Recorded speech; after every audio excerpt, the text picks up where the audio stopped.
It's the single thread holding together the tapestry of humanity. It's the passive-aggressive hour. I'm Steve Reeves, the bull of American broadcasting, alongside Johnny the K. Kensel, and the legendary Wid. Yeah. Tonight, more surprises. We're just going to dive right into this and go to John Kensel with his goddamn tweets for the fortnight. Although I guess these are probably anniversary tweets. Some of these will probably go back a decade. Yes. If you've been listening for the last 8 years, you may have heard these 3, 4, 5, 6 times. You picked up on that? I have, John. You know, because at one time I have listened to never a show. heard them, John. I'm not that technological.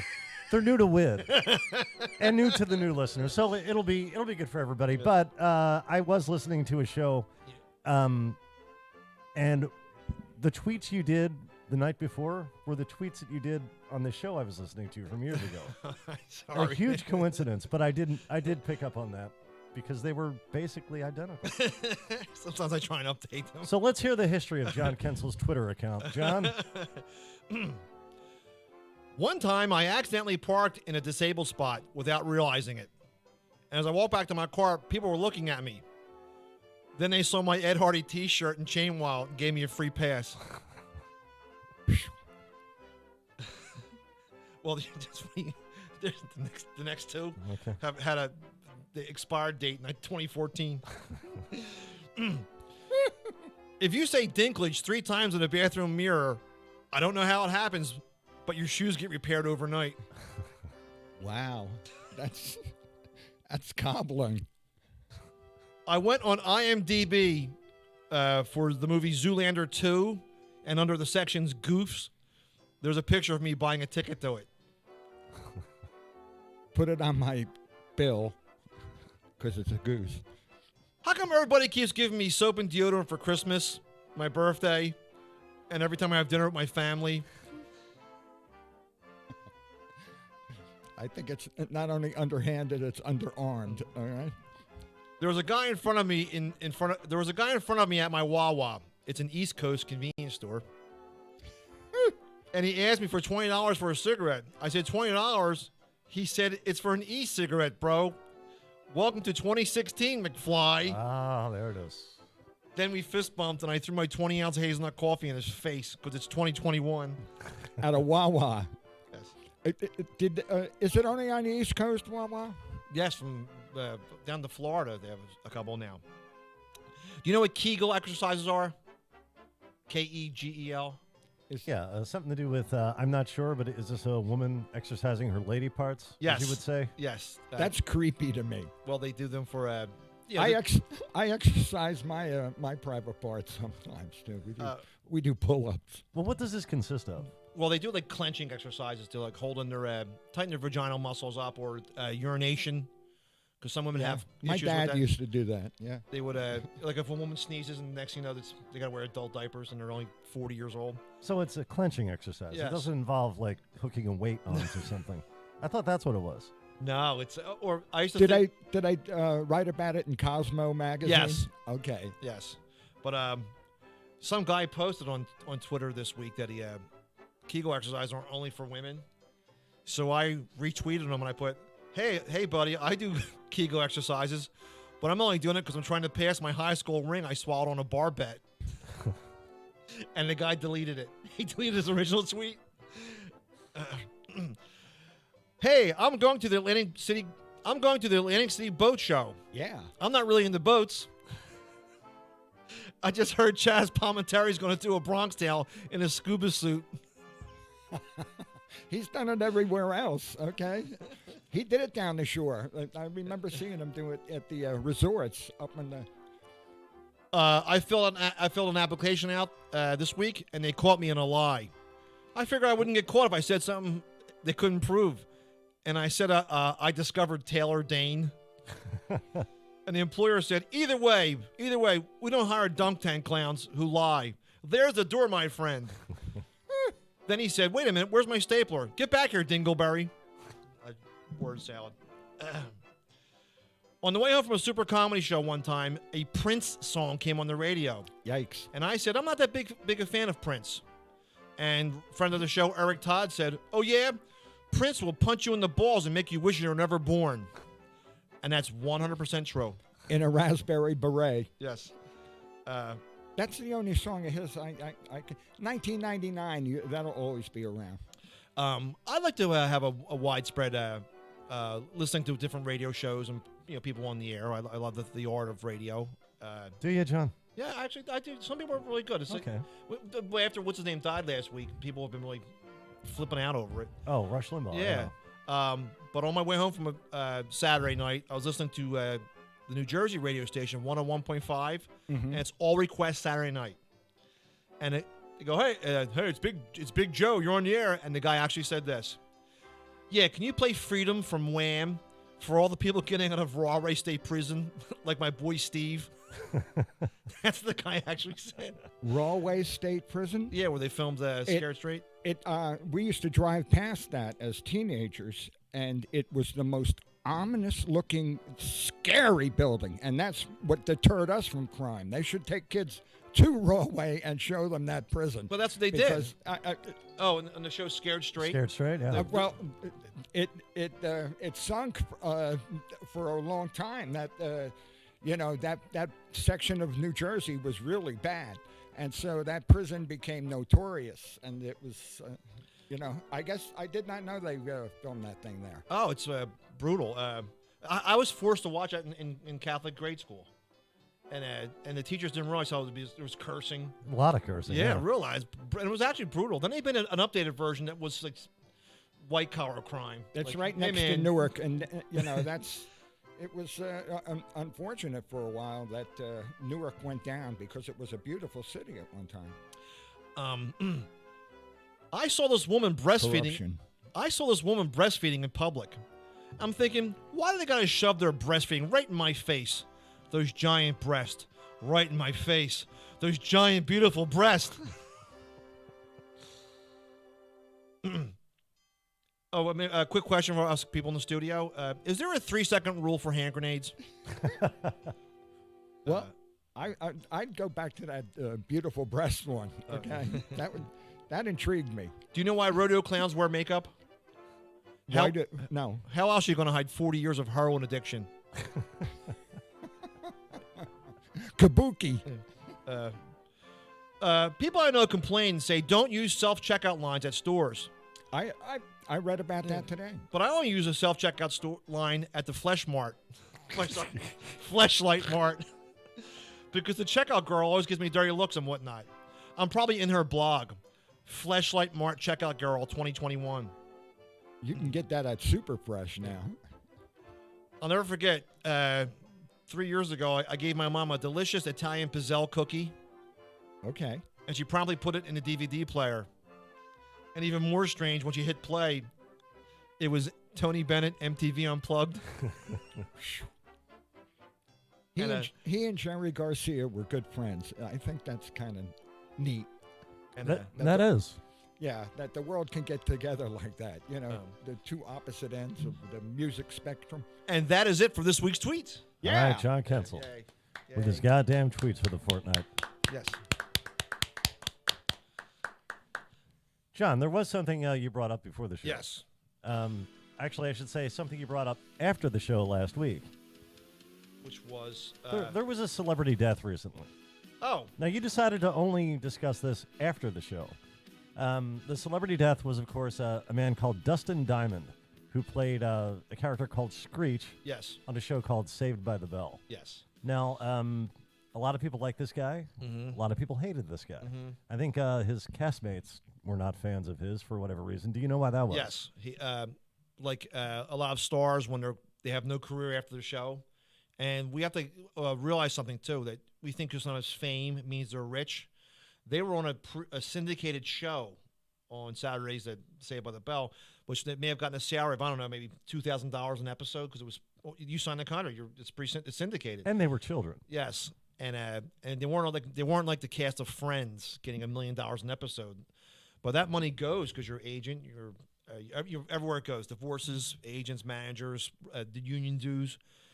But Screech wrote a book trying to cash in, and he told lurid stories about different cast members having sex or doing drugs on the set while they were Yeah, because they're teens experimenting too. They're in the spotlight, and there's a lot of downtime, just the antics.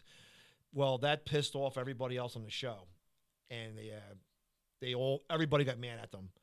And it's weird. The African American girl on the show, I can't think of her name. She was the only one on the other group, and but she went and got strange plastic surgery. She got like bleached her skin, and you wouldn't recognize it. If you had two pictures right here, it's like who's the baseball player? Manny. Oh, Sammy Sosa. It's like that, like night and day. It's totally different. But that's how they reacted to the fame. But so he wrote the book on Saved by the Bell experiences, and it was and they all got pissed off at him. They didn't care for it. And they have a new series, a reboot, like Saved by the Bell today. And they're all making guest spots. He was the only one not asked back because he was just tension filled. So there was some heat there. Now, when he passed away, the cast changed tack and started memorializing him in a way that was kind of over the top and surprising, given the amount of. Well, he was once again he's taken. He was over the young, years. so you can't. After the guy's gone, they have to make up for that. But that's kind of their image too, because you can't. But there were a lot of stories when I was coming up about him on how prima donna he would act at these smaller clubs and venues that he would have to play. Right, he became a stand-up comedian. He became a stand-up comedian, and a couple of sitcom people have become stand-up comedians before, and they weren't before. He was one of them, and he was cocky. That was the thing, and he was. He was reputed to have, pansexual, relationships within bathrooms of clubs. Not that I'm, Reportedly, not that I'll say that. Reportedly, but you can give reported specifics on this, Yes. John. And this is what you brought up after the yes. show last week, which stunned me because we could have talked about this during the program. I'm you don't have to name names. Right. He was well, weird-looking kid too. He did. He looked like a Rankin Bass character from a Rudolph the Red-Nosed Reindeer Christmas special. Like he looked like the long chin and the big nose. And because of that, what kind of career did he expect to have? Following the show where he was a joke. I mean, look at Urkel. He's a guy, and not a striking-looking man, a shocking-looking man. And as a result, his only known role was just being a nerd. It shows you, and you don't realize this till you're. I'll get to the discreet stuff. Sure. Into your older, though. Like when I went to California 10, 12 years ago now, in your mind, you always think, that's where you got to go, man. That's where you got to go. And when you go there, you think it's all palm trees and Rolls Royces and champagnes and top hats and girls in bikinis. And we have no. And then you realize it's a city like any other city. Yeah, John, I'm still stunned that you actually bought into that fantasy. Well, how could it not be a city? There are people who live there who aren't in the business. You encounter them. There's plumbers and waitresses and there are convenience stores. Yeah. It's just like anywhere else. There happens to be a segment where the most beautiful people can be. And but I can see how. But when I went there, that's what I thought. Eventually I get a job and get on a show or writing or whatever. Not the star. I like working. It's in my ethic. I have to do something every day. I have to work no matter what I'm doing, comedy or my day job or anything. I'm always. But out there it was like it's not cutthroat, but like if they can't get you, I'll get him. It's some and that must be really scary for stars. Hey, I was on Saved by the Bell, and that's worth what? That's why you see these people at horror conventions or come down to Frico's Ford on Route 130 New Jersey and see Virgil from WWF. Right? These people don't have any money or savings or anything like that. They might have fame, but fame doesn't mean anything anymore. It'll get you on some cheesy radio station. Coming up on 101.4, we're going to interview the guy who played Principal Field Mouse on Three Ducks Go to Mars. And he doesn't get residuals. A lot of the older ones that we know, they don't get residuals. and the way residuals work, Steve, you get $5,000 for being on my show. All right. When it's shown in reruns, you get half of that. The first round of reruns. The second time, you get half of that. I think it's only the first 3 or 4. Then it gets cut down to the end. Like I heard that when Tattoo from Fantasy Island, after he shot himself, which must have been hard because he put his toe in a handgun and pulled the trigger with it. But there was a check for like 60 cents of residuals on his countertop from fantasy. Like he had no money. It's just, but eventually it's pennies. Exactly. Each payment is pennies. And he had personal problems. Let's Yes. face it. But besides money, he was, he was a partier with, and his little body couldn't take it. I think, And it's a little side. When he did shoot himself, it was on his girlfriend's answering machine, and you could hear him yell. Like he had to shoot himself twice. The first time he shot himself, it was like, right, and then the second time he shot himself and ended it. But did he call twice? No, you're right. No, I know nothing about this. I'm just curious. Did it not work the first time, so he called back? He shot himself twice on the same message. Okay. The first time it didn't take permanently like we wanted it to happen, but that's what must have happened to Screech. Like they get involved in comedy and it sucks because there'll be a draw, but after 10 minutes, all right. Look, there's Larry from Three's Company. Right? Yeah, it's a curiosity. Yeah. It's a circus act. It's a sideshow. It's not comedy. It's a curiosity factor. And the people who come out to see them, they'll come out. They'll enjoy that they spent a night in the same room with the guy they watched on TV when they were 12. But they're not going to come back and see him next time he rolls through town. And when you do comedy, you want to get booked at a club, and you'll see on our upcoming list because comedy clubs are the main word there is club. They want to sell drinks and food. Mozzarella sticks, yeah. You're just a dancing girl. Here, go dance while they're eating and drinking. Make them happy. Yeah. Do your time. But they'll do anything to have a draw come in, and they'll have TV stars on like Screech, and people go, hey, let's go see Screech. After about 10 minutes, it's awful. People get up and they walk out and they start going to the lobby and you sit and wait for the next show. Then you realize you're just punching a clock. And that's happened several times at different comedy clubs. Like several times I opened for a celebrity, not a comedian. And people walk out. It's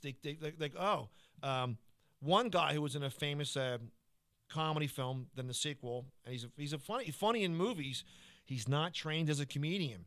Mm-hmm. And I saw him go on stage, and he goes, hey, let's do some characters for my movies. And he did both of them. All right. Then you look at the clock, 43 more minutes left. He goes, all right, what do you guys want to hear? Right? And they start taking questions from the audience. And, all right, you're going to ask this guy a question, the first two questions, and then that's it. Like, do you ever see Will Ferrell anymore? Once in a while. Next question, where do you live at? Tarzana. Then what? And he goes, come on, answer me this question. And it's awful. My younger brother went to see somebody who was on Mad TV, which is an actual comedy show. Arguably. Yes. Yeah. You're yes. very nice yeah. not mentioning names, Yes. John. I'm going to have to say that. But they went to see a guy, and he you would know him if you saw him. But he's not a superstar, but he's a comic actor in the show. And he's not a trained comedian. Like I write down ideas and jokes, and you work on wording, and you find a punchline. You work the craft of comedy. He goes, I'm on a comedy show, I can do it, and it was awful. And he did 10 minutes on stage about he said he had to do a comedy show for a room full of R words for mentally challenged people, and he kept saying the R word, and they started acting it out, going and right, and this is about 2 years ago. In 2019, you don't do that because there's somebody in the audience might have a relative, sister, brother, child that way, and I'm not being like super politically correct. But like that's saying, and I'm not Mr. Savior of everybody. I hear you, but in his mind, he's like, I'm a comedian. I can joke about anything I want. I'm like, you're not a comedian. You're just a guy. You want somebody who's like earned their stripes to do that. And it's weird saying that too because people get off who are comedians by pushing the envelope, and sometimes you don't want to push the envelope. You want to fit in. Yeah. But some people, there's some people who used to take their genitalia out on stage and was thinking that was hilarious, and they're up to telling corny jokes. But everybody thinks that it's an easy thing to do, and that's why they get in it. You always hear about people becoming comedians who are not really comedians. Yeah, it's like see Ron Jeremy at the porno club. I mean, it's a comedy club. Comedy porno club, star. Yeah, right? Yeah. Exactly. Really? What are you're going to look at him because he looks like a maniac, like Gabe Kaplan on a nuclear power plant. He's like dissolved and whatever. But But a lot of celebrities, they go into that, as a second resort or a last resort. Yeah, and they're instant headliners. Yes, that's and you're gonna go up when you're the headliner. You have to do 45 minutes to an hour at the end of a show when people have been drinking for the previous hour and a half, and you're gonna be entertaining them. And it's a lot of times, it's almost all the time, it's really not. But also too about comedy, it's one of the only fields where you can just declare yourself. Right. I'm a comedian. You just hang out a shingle. Get a Vistaprint card. Right. And that's it. Right. So, and bring it to your first open mic. Yes, exactly. To hand out to all the dignitaries and luminaries who hang out at such things. I had in my top bureau drawer, right? I have a stack. It's probably it's 6 inches thick of cards I've gotten over the years. Right. Actor, writer, comedian. Always actor, writer, comedian. And it's funny. I got these really good headshots. I was skinnier. I had a nice suit on and airbrushed. I have them on a card, right? I bought like a box of 1,000 cards. I think I gave away like 8 of them, and I'm looking at the back of the card, and it has my MySpace account. It's on the back, and so I had to get it with a Sharpie marker to rub it off. I'm like, it came by Pony Express. Yeah, but people like Screech, it's like almost sad. Like, maybe you should if you love being in show business, like take filmmaking class and become an assistant director, and then work your way up, like some people have done. But he appeared at different comedy clubs, and he was the curiosity factor. Come see Screech. You left him as the level idiot on Saved by the Bell, and it's not funny. And it's also weird for people to see out of context a person that they just know from being one character, and that character never would talk about sexual things or he was also a dirty comic, beating up his girlfriend. Yeah, he Wid posted something today in Philadelphia in 1942. There was a live appearance of the Three Stooges. And I love the Stooges, but I'm thinking there's probably people in the audience going, "Why are these 50-year-old men slapping each other?" It's just come on. Hello. And you wouldn't hear the sound effects because it's not. You don't have the Foley artist doing it. Right. Ow, hey Mo. Now we're teasing the hell out of this Screech story. Okay. So there's. I'll tell the first one. I can tell that properly. All right. There's a friend of our show. He's 4'11" of Civic Fury, very funny comedian. Did he talk like? No. Yes, that's right. Joey Adams. Ed McGonigal. Yes. Okay. Well, he had to use the bathroom. He was opening for Screech in the Broadway Theater in Pitman, New Jersey, which is a beautiful theater. Beautiful. Really nice. Nice town, Pitman. Well, Eddie had to urinate, and he's walking down with his stool to stand on so he can reach the urinal, and there's 2 bouncers or I'm saying bouncers. When you hear the word bouncer, you think they're muscle 6'8" guys. 2 security wouldn't let him in the bathroom. He's like, I gotta go, and they go, you can't. Screech is in there, and so he had to wait in the hallway with his. And Screech came out with 2 ladies that looked like of size of RC Cole machines with fright wigs on. Like really, like they weren't. And Eddie goes, they look like Mount Fiji from Glow. All right, and he was like, but there's a famous person in the comedy realm whose mother owned the Comedy Store in Los Angeles. All right, and Pauly Shore. Yes. Years ago, I got a chance to open for him in Harrisburg, Pennsylvania, at a place called Galifty's. And it was a big restaurant, and he was there performing. This is like the early 90s. A tour bus pulls up, and he's on the bus. Maybe it's because it was Harrisburg, Pennsylvania. There was 30 girls couldn't wait to get on the bus. Women loved him for some reason. Yeah. There was a period where he was just irresistible to certain kinds of gals. Well, he was the first whatever guy out there. He was a genuine California sort of valley guy. And I think that's a certain amount of girls found that romantic with the Go-Go's and the things like Southern California was coming around then. And I think that, he stood for being that. And plus he had that giant publicity machine behind him because he was in the Comedy Store. So he had You know, his father being a well-known comedian and his mother owning the premier place. we had So talked about. he's lucky. Yeah, we had talked about this on the way over about him, and I have no personal animosity toward him or anything like that. But you'd see, Pauly Shore, we're still talking about? yes, Okay. yeah, you would see him talk about how you got your comedy pedigree, and he would go, "Oh, I was always around comedy. Sam Kinison and Richard Pryor and Robin Williams used to babysit me." Did he? I don't see like a guy who makes it like, that guy's funny. I'm not putting him down, but just I don't see him a comedian. I just see like a character, like Wid said, it's like laid back, but like I don't know if I could watch him for 45 minutes. Yep.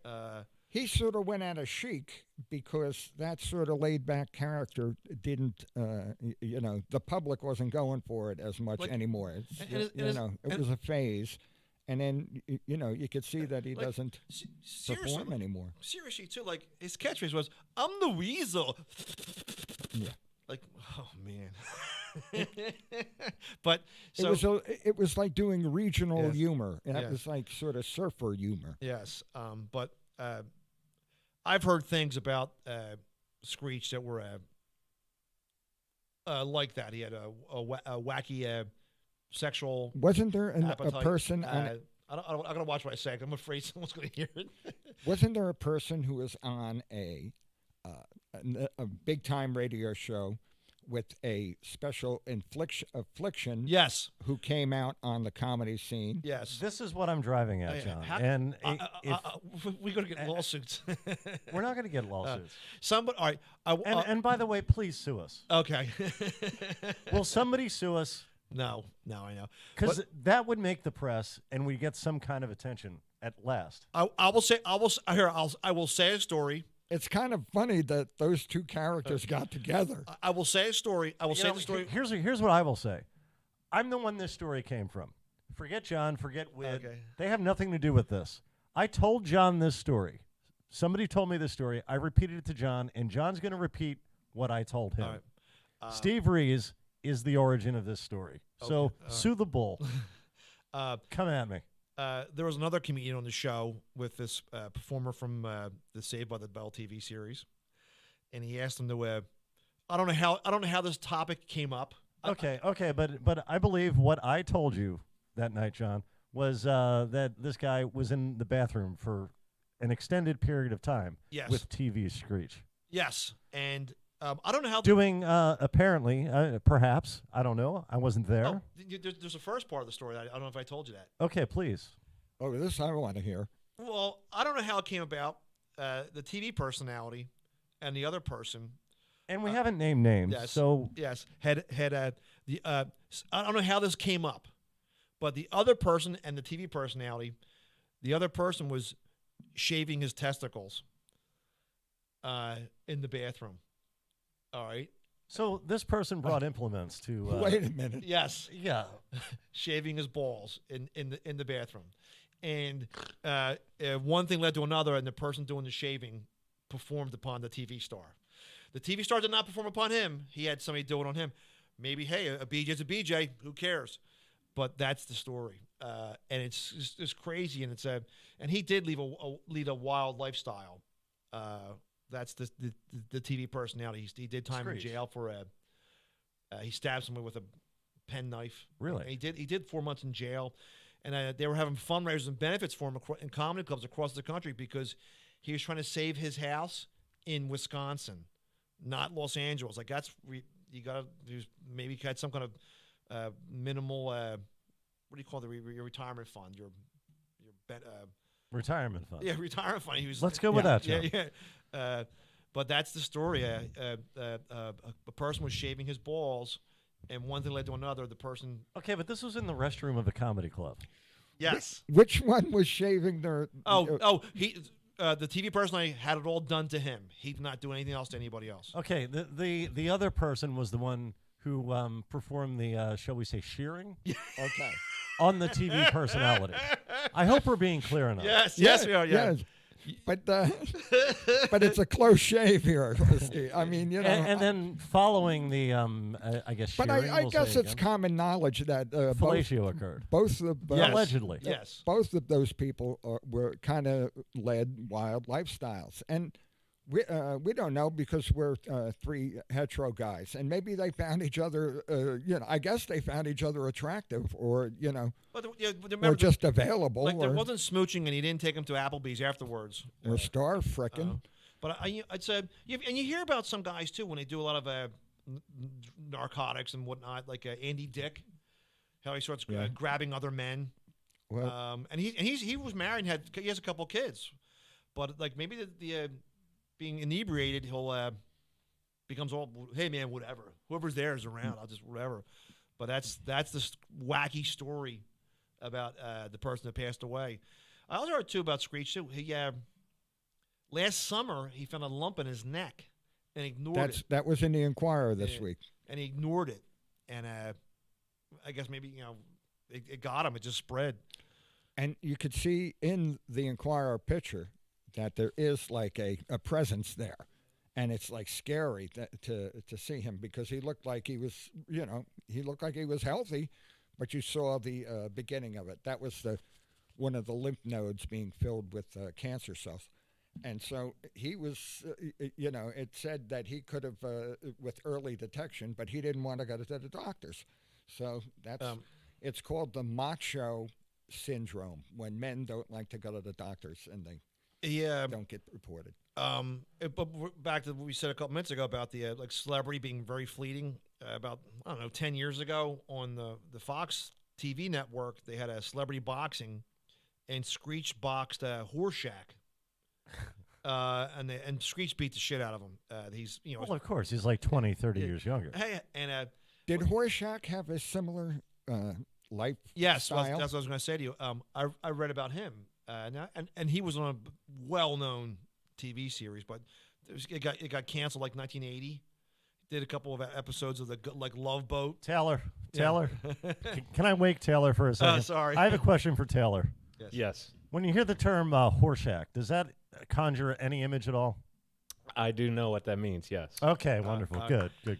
He did nothing for Thank you. the last 30 years of entertainment note, except he was in Friday the 13th Part 7, The New Blood. He gets killed by Jason right at the beginning of the film, and that's it. Well, he retired to Florida and was teaching theater in a high school. And he had a heart attack. He was only 64, but he had a heart attack. And you found out something else, too, that he wasn't married to a lady. He had a domestic partner.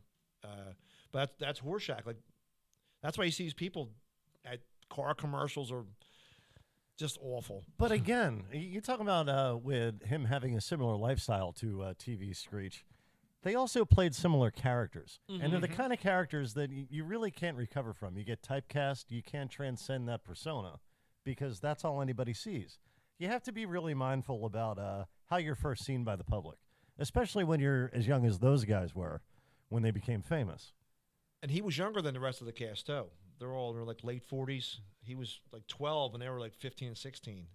Well, I think the movies and television, when you're behind the scenes and you're a child, I think it renders you a little bit more adult, a little bit quicker because, you're on a set, you're adult, you're doing story, you're with those people. Yeah, you have a full-time job. Yeah, and I think it kind of warps your head too, and the availability of drugs and girls and or guys or whatever you want to be out there for that time, and then to be cut off from that, it must be it must be hard to take for some of them. Oh my God! I just read about this today. In the beloved film for children of all ages over the decades is the Walt Disney's Peter Pan. The teen actor who played Peter Pan. Come on, Wendy, I'll get you Captain Hook. All right. He was in several movies, Treasure Island, the remake, and just a popular kid actor in the 40s and 50s and stuff. Well, I read about him that when he went through puberty, he got really bad skin and his voice changed, and he kind of became like a creepy-looking leprechaun type person. His name's like Billy Driscoll, I think. Yeah. And he had real bad skin, and he couldn't work. He was doing like voiceovers and no money at all, and he was young too. And he had they found him dead in 1969 in a shitty apartment in New York City on a mattress surrounded by beer bottles, and he died of they believe it was an OD or from consuming so much. He was hooked on heroin back then. It what do you call your arteries? Hardened his arteries and died of articular sclerosis, whatever you call that. And he was a very popular person, and it was a shame because there's pictures of him like 19 dressing as Peter Pan going to kids' schools. Oh, that's very sad. Yeah. And on the bright side, he died You know in what? How about the- 1969. Never had to be exposed to Bernie Taupin. Would? I was gonna say the cute kid in Ladybugs. the Sixth Sense. Okay. Oh yeah. Yeah, Now- Haley Joel Osment. Yes. He kind of turned into like a really kind of creepy looking guy. You know, he didn't live up to his potential. He had his troubles too. I think he got some He got DUIs or something. So did Macaulay Culkin. He got locked up in some small state. He was in some state. Like Minnesota got locked up for some pot and pills in his car. That must be that's probably the worst thing you do is put your kid in the entertainment field, or give the kid, let him lead a normal life outside. Like take him home, let him play on sports. But that Peter Pan kid, so he dies 1969. He after a handful of heroin busts, which must have been horrible to hear in the media in the 60s. He was buried in a pauper's field in New York, and his mom didn't find out till 4 years later. She started putting ads in the papers saying, "Does anybody know where this person's at?" And somebody from the morgue department happened to know. Oh, I recognize the name, and they found him. And I think he might still be there. Is that the move? You place an ad in the paper. You don't call the cops, file a missing persons report. I think she may You take out an ad in the What- trades, yeah. I guess, right? Yeah, may have done that, but it's oh, good God, that's as I've gotten older, like you learn that fame isn't the way the media wants you to think. Oh, he's got a lot of money and Rolls Royces and stuff. That goes all out the window. Your joy should be in the doing of your art, like if you do comedy or sing or something like that. And it's just kind of and you think, oh, it's a shame that famous guy that hit in the 70s is now doing a coffee house. He's happy, just don't live beyond your means. That's just what Red Fox should have done, right? Red Fox, poor, he lived beyond his means. He was something else. But what kid performers and stars have made it big time and are still with us? Ron Howard, Jodie Foster come to mind. Justin Bateman, what's his name? Helen Hunt. Jason Helen Bateman. Hunt was- Jason Yeah, Bateman. But then you hear like Willie Ames was on the show. It Is Enough, and I don't even think that show's even in reruns anymore. And who wants to freaking see that show? Oh, about the 70s. But he was on Charles in Charge, and he was in the movie Zaps with Scott Baio. And he became Bible Man, Yep, and like an action straight-to-video series for Christian kids, I guess. and he was on it, and after it was over, I think he said like derogatory things about it after he got done, the contract. And you don't do that. Like nobody thinks like don't burn bridges because they could have Bible Man and Son 5 years later. Well, you don't burn bridges like that. But he wound up looking for a job and he had nothing. He goes, I was an actor and I got involved in different wild lifestyle. Well, he became a cruise ship entertainment director. He would book like dancers and people on cruise ships for like 5 years. And it says now he's trying to get back into acting.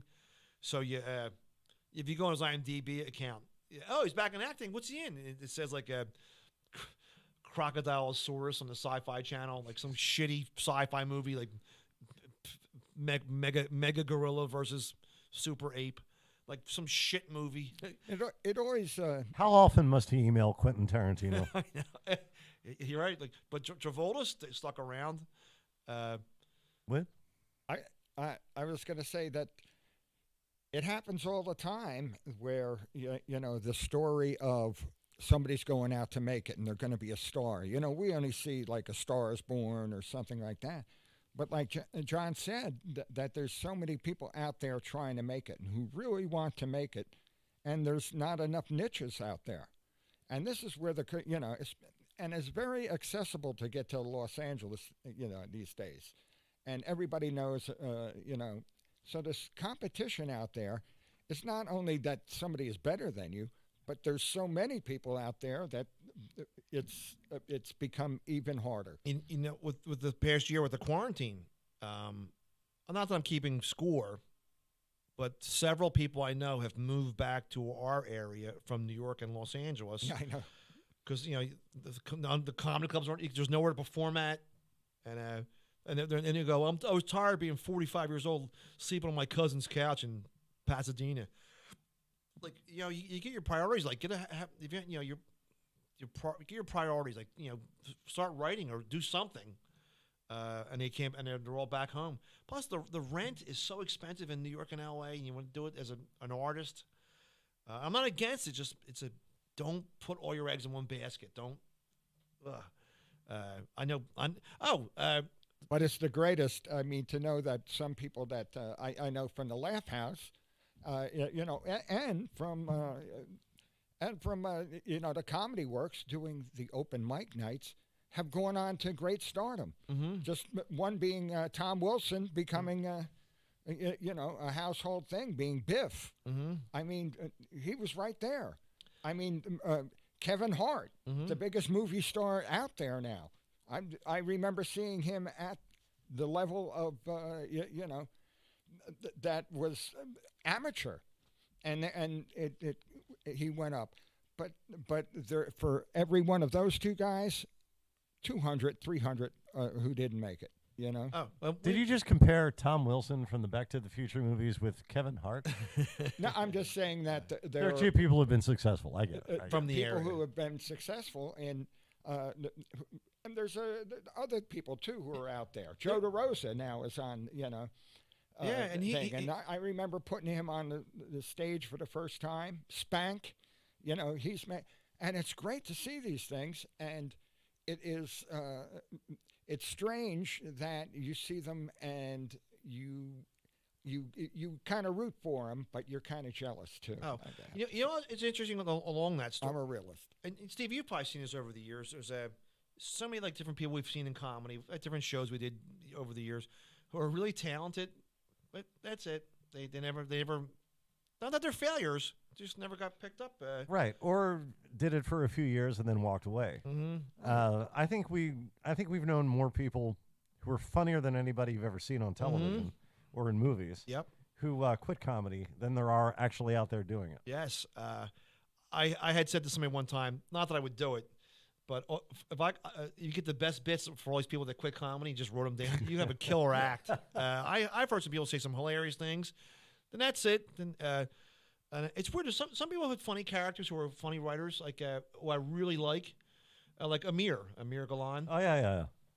Original, funny His one-liner. posts are so funny. Yes, and he's happy. He's got a wife. I think he has some kids. He lives up in New York now, and he wrote the first joke for Conan O'Brien. Yeah, he was an original writer for Late Night with Conan O'Brien, and he wrote the first joke Conan told as host of Late Night.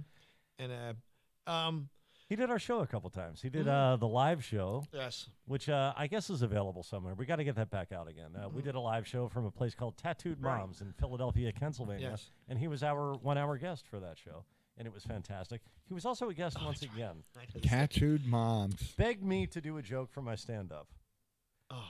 I did the joke, and then a couple nights later, I got a call asking if I could have my joke edited out of that episode.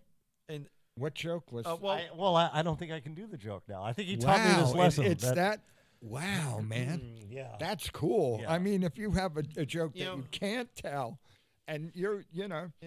and you told it out there, and the joke was pointing out that you didn't do it. Okay. I know, yeah. you're a classy guy. You're a classy guy. Let me tell the joke, and Right. I think I know what John's going to say. Yeah. It was a joke from my stand-up. I realize it's outdated now because I guess this sort of thing doesn't happen anymore with Uber and Lyft and that. But I would say rough day for me yesterday when a morning of chimney sweeping turned into an afternoon of not being able to get a cab.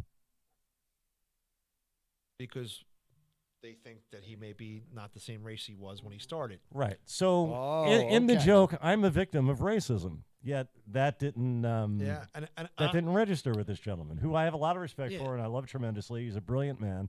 and But it was very strange to me that I Yeah. had to have that conversation. oh. But this is the world we live in now. But that there that are joke so was many redacted. there are so many different ways to offend somebody now that it's you got to keep you have to keep a scorecard, and everybody has a legitimate right to protest something that offends them.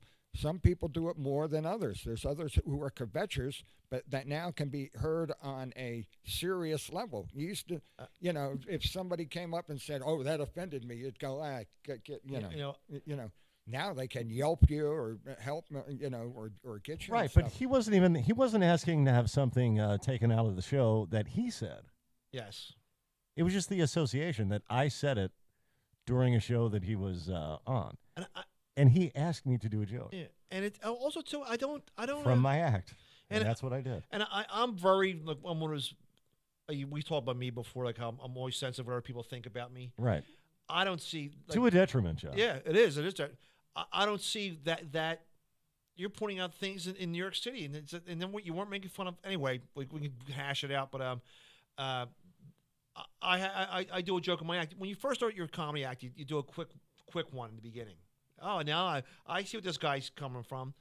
I have a joke about buying an energy drink at a store, and the lady picks up and she says $2.88, but she says it in a thick foreign accent. Well, I start getting the feeling that people think I was making fun of Middle Easterns, right? Because of the sound of my accent. But what is the joke? So I buy it, and she goes, how'd she say it? You idiot! Oh, she goes, oh, yeah, she goes, that was just a comment. No, she scans it, and she looks at me, and she goes, you idiot. And I'm like, what? She goes, no, you idiot. I go, what? And she goes, no, you. I go, I want to be politically correct. I don't know what she's saying. She's calling me an idiot for getting an energy drink. Finally, I look at the cash register. Here, she was saying the price. She was saying $2.88, but in her language, you idiot. All right. Now, was there a time when you did that joke and it went over well? Yes. But things took a turn. Yes. So I'm figuring, so I changed it because you can do it, but you can make fun of the. So I said, I don't know where she's from, Scotland. So I did a real thick Scottish brogue. That's your people. So you can't make fun of them, even though you know what's weird too. I could have a film of the incident, show it really happened. Yeah, I'm still and wrong. everybody who would be offended by that has heard someone of that persuasion say something they didn't understand. Now, I was offended by the next line when you said, Oh my God. And I looked over and showed a llama wearing a Mets jersey. Chained up. but when you said, so I punched her llama in the face. Yeah, okay. I thought that was. There was one of the first jokes I wrote, and anybody steals them, I'll sue you. This is probably a common issue that people have pointed out. My joke was, no matter what you order from a Chinese restaurant, it's always ready in 10 minutes. Okay, 10 minutes. I used to do a joke about how, for fun, I'd order like a minute egg or some minute rice, and you'd freak out, right? As the years went by, I would tell that joke, and I'd look out, and I'd see an Asian person in the audience. I'm doing a thick Asian accent. So I started just doing the same joke, but in American wise. Okay, 10 minutes, and like in real life, that's not what happened. Right, but did it work as well? Kind of. When kind of means no. Yes, when I go, come on, people, it's always ready in 10 minutes. You heard, okay, 10 minutes. But you know what's weird? If I was Margaret Cho, she could do the thickest accent in the world. But that's sometimes that happens to you. You become guilty. You can't get out there and hammer somebody and not. I used to take my glasses off, and I say, "Oh, I can't see shit." And oh, yes, I can. I point to somebody, right? And but after a while, I felt somebody told me that really hurt them. Okay, and so I took out I didn't take out all the offensive jokes, but I took out things that I thought that were personal assaults. Was this someone you knew? Oh yeah, this was This was one of the Tyune boys. He was a bus boy at the time, and I did that. And he was the butt of my joke, and he said, as a young guy, that really hurt me. So I took that stuff out. Yeah, and you feel better about it because when you got the power up there to make them laugh, but you don't want to hurt them. And you know, I've talked about before, like there are just like personal conversations, and sometimes maybe it's just age, but sometimes you just say, "F it, I'm standing my ground. I'm not changing anything at all." It's going to sound corny and dated now, but and I'm not being a dick right now, trying to squeeze my jokes in. Hey guys, like here's the joke. No one's thinking that. I even then. By the way, please, John, squeeze your jokes in. I did a show at the Comedy Works in Bristol, and I had some joke about how the strip clubs up here don't have standards. I go, it's like flat chest at night, and it said like appearing tonight like patty pancakes and whatever, right? Flat chested women, right? And you would drop $1. I pretended to put $1 between her breasts, and I kept falling down, right? And I acted it. Well, why do I remember this? Yeah. Well, after a show one night, this gorgeous girl, really pretty girl, right, came up to me. She was half loaded. She goes, "I'm mad at you." I go, "Why?" She goes, "I find it really offensive what you said." I'm like, "What did I say in my act?" All right? And she goes, "You made fun of flat-chested women. And I think you're stupid for saying that, too." And she's putting her finger in my face. I'm like, it was jokes. It was a word that floated out in the atmosphere. And nobody recorded. No one knew anything. I didn't mean. And then her bodybuilder, musclehead boyfriend comes over. "You got a problem here?" And I go, "No." I said to her, I'll say I'm sorry, right, to her. And I go, "I'm sorry you're offended." I didn't say I was sorry for saying it. That's the passive aggressive in you. Okay, Yeah. that's you're living up to the formula. But also, you were not saying that flat-chested women are in any way unattractive or there's anything wrong with them. You were saying that they're not likely to appear on stage at a strip club, Yes. which is reality. Yeah. If you describe reality now, Yes. that's somehow offensive.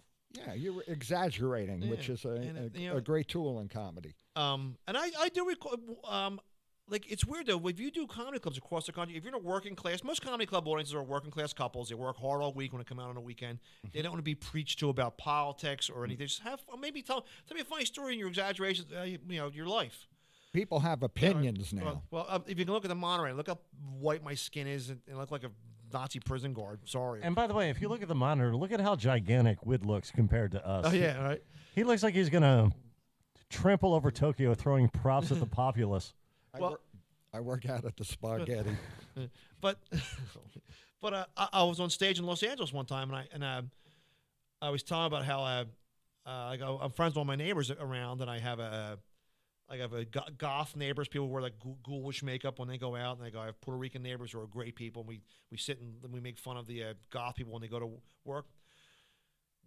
I remember a couple of times when I said I have Puerto Rican neighbors, and we sit and make fun of the goth people. Not even a commentary on their life. Well, a very funny Latino, Latin, I don't know, he's Puerto Rican, but he's from San Francisco. A friend of mine goes, "What are you making fun of Puerto Rican people?" Not at all. And he started calling me John KKK Kensel. And just like, because I just said the sentence.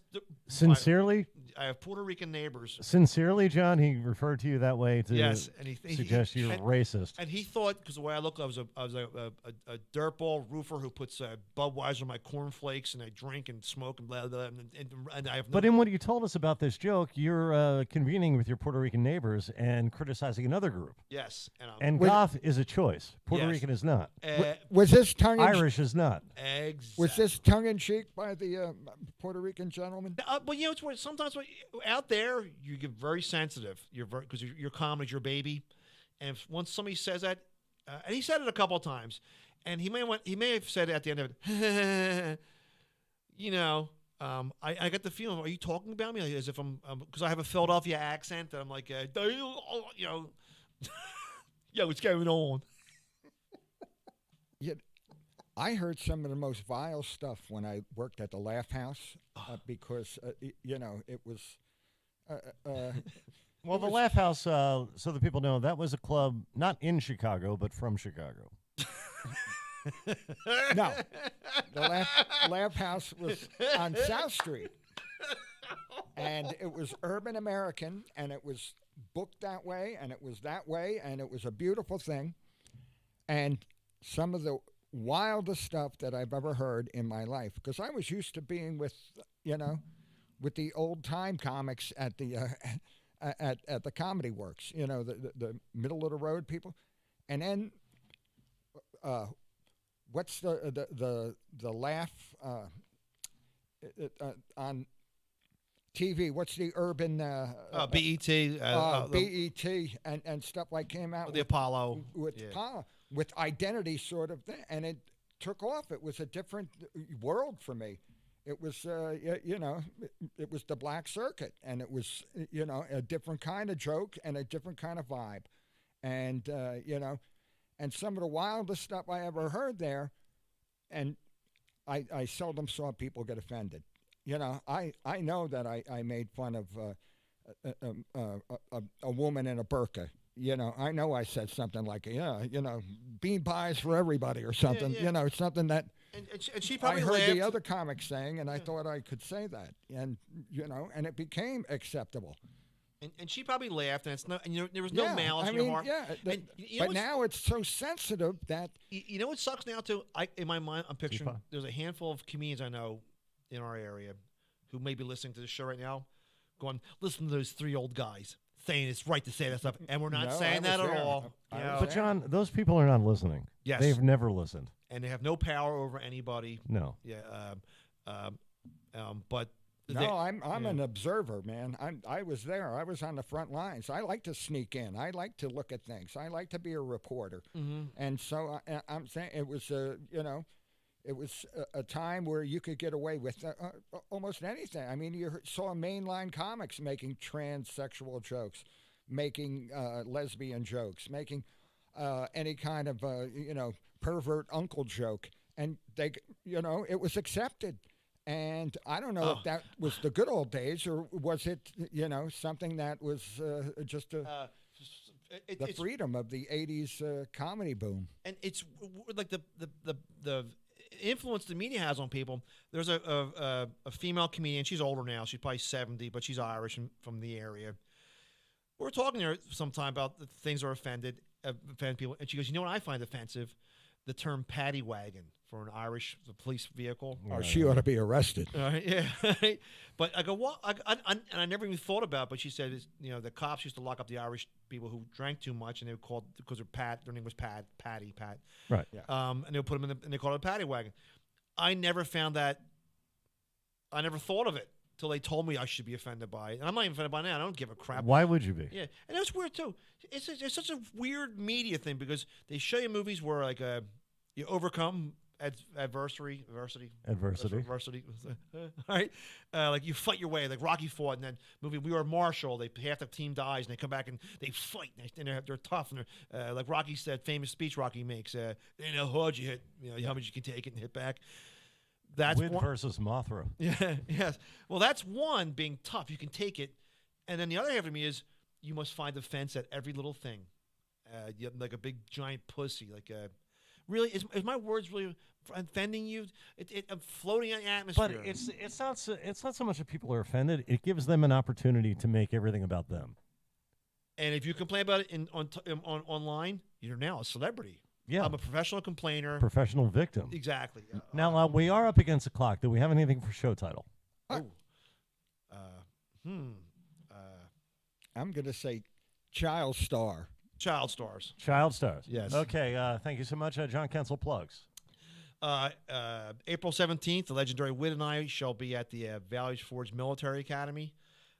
Check out John Kensel on Twitter and Facebook. I put crazy stories and videos up all the time. Okay. Anything else you want to plug with? I want to plug my my art piece that is coming to Old City, Philadelphia during the Fringe Festival. And I'm just saying that it's years of accumulation of toys and different ephemera. and it is going to be on a display, and I can't wait for that. It's coming out of my storage space. So Well, please send me the info on this. I'm going to put it on the Facebook page. It's in the negotiation stages, but I'm right there. All right, in that case, Legendary Wid, John Kensel, Taylor, I'm Steve Reeves. Ask you, baby. Holy Magano. Ticats, eat Eat 'em them raw. We did it. Yes.